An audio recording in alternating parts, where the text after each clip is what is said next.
Kamala Harris. Let's have a good debate. Nice to see you. Have fun. Thank you. Welcome. Former President Donald Trump and Vice President Kamala Harris sparred last night on the debate stage for the first and possibly last time. The 90-minute debate took place in Philadelphia's National Constitution Center. There was no live audience, and candidates' microphones were muted when it was not their turn to speak. Trump attempting to win over suburban voters while painting Harris out as an out-of-touch liberal. And Harris was tasked with reintroducing herself to the American people while she took time to shine a light on Trump's weak spots. Now, the first question of the night focused on the economy, a top concern for voters.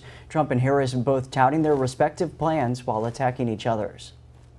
Donald Trump has no plan for you. And when you look at his economic plan, it's all about tax breaks for the richest people.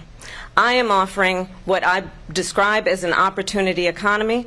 She doesn't have a plan. She copied Biden's plan, and it's like 4 sentences, like run, spot, run. 4 sentences that are just, oh, we'll try and lower taxes.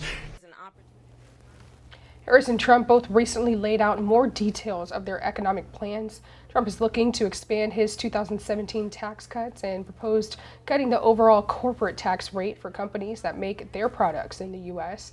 Harris wants to implement a federal ban on price gouging for food and groceries to combat the increase in food costs. She also is pledging tax cuts for middle-class households. Vice President Kamala Harris has staked much of her campaign on reproductive rights. She blasted former President Trump for nominating the Supreme Court justices who struck down Roe v. Wade and said Trump would sign a national ban. Now, the moderators outright asked Trump if he would veto a national abortion ban. He said he wouldn't have to because Congress would never get it approved. That's why he has repeatedly said it should be left with the states. But each individual state is voting. It's the vote of the people now. It's not tied up in the federal government. I did a great service in doing it. It took courage to do it. And the Supreme Court had great courage in doing it. And I give tremendous credit to those 6 justices. And now in over 20 states, there are Trump abortion bans, which make it criminal for a doctor or nurse to provide health care. In one state, it provides prison for life. Trump abortion bans that make no exception even for rape and incest, which understand what that means. Trump says he supports exceptions for rape, incest, and the life of the mother. Recent polling shows about half of Americans trust Harris to do a better job of handling abortion policy than they do Trump, 51 to 27%. Even among Republicans, 6 out of 10 trust Trump over Harris on reproductive issues, with 15% saying they trust Harris more.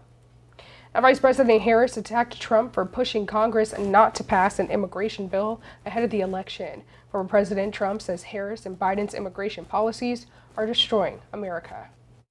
Do you know what happened to that bill? Donald Trump got on the phone, called up some folks in Congress, and said, kill the bill. And you know why? Because he'd prefer to run on a problem instead of fixing a problem. She's destroying this country, and if she becomes president, this country doesn't have a chance of success. Not only success, we'll end up being Venezuela on steroids. Border crossings hit an all-time high in December of 2023 at just below 302,000 encounters. That number has declined since then. In July, there were roughly 104,000 encounters at the southern border. The Heritage Foundation's Project 2025 initiative came up during the debate. Vice President Kamala Harris warned Project 2025 is what you will get with a second Trump presidency. Trump again distanced himself from the plan. What you're going to hear tonight is a detailed and dangerous plan called Project 2025 that the former president intends on implementing if he were elected again. I have nothing to do with Project 2025. That's out there. I haven't read it. I don't want to read it purposely. I'm not going to read it. As detailed by the conservative think tank Heritage Foundation, Project 2025 outlines a plan to expand presidential powers under Trump. Now, during closing arguments, Harris used her now familiar line, "We're not going back," saying America heard, quote, 2 very different visions for our country, one that is focused on the future and one that is focused on the past, an attempt to take us backward. While Trump's closing statement focused on pinning the Biden presidency on Harris, calling them the, quote, worst president and worst vice president in the history of our country.